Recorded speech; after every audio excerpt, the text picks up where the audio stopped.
संत गाडगेबाबा अमरावती विद्यापीठातील उपयोजित परमाणु विद्युत विभागामध्ये ऊर्जा संवर्धन जागृती केंद्र अंतर्गत महाविद्यालयीन विद्यार्थ्यांसाठी एलईडी लॅम्प फॅब्रिकेशन कार्यशाळा नुकतीच पार पडली आहे। अध्यक्षस्थानी विभाग प्रमुख डॉक्टर सुजाता काळे, उद्घाटक म्हणून विद्यापीठ व्यपसदस्य तथा पदार्थ विज्ञान प्रमुख डॉक्टर संदीप वागुडे, प्रमुख अतिथी म्हणून टेक्नोसंकल्प प्रायव्हेट लिमिटेड अमरावतीचे संचालक संदीप पांडे हे उपस्थित होते।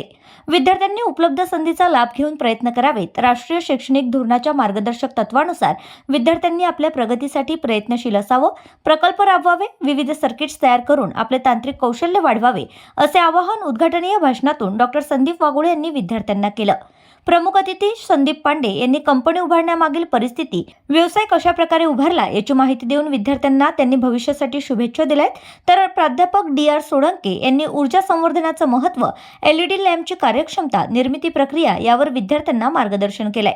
अध्यक्षीय भाषणात डॉक्टर सुजाता काळे यांनी कार्यशाळा केवळ एलईडी लॅम्प निर्मितीपुरती मर्यादित नाही, तर त्यामागील आधुनिक तंत्रज्ञान, प्रायोगिक कौशल्य विकास, शाश्वत विकासासोबतच सकारात्मक दृष्टिकोन निर्माण करा असा मोलाचा सल्ला विद्यार्थ्यांना दिलाय।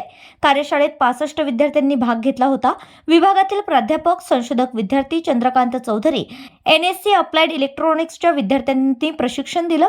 विद्यापीठ संलग्नित महात्मा फुले महाविद्यालय वरुड, राजश्री शाहू महाविद्यालय चांदूर रेल्वे या महाविद्यालयातील विद्यार्थी कार्यशाळेत सहभागी झाले होते।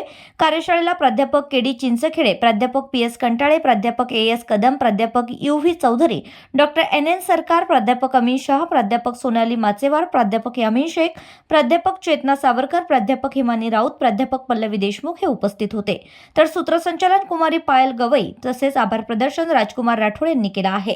कार्यशाळेच्या यशस्वीतेसाठी शिक्षक, शिक्षकेतर कर्मचारी, विद्यार्थी यांनी अथक परिश्रम घेतले आहेत। Bureau report RCN news.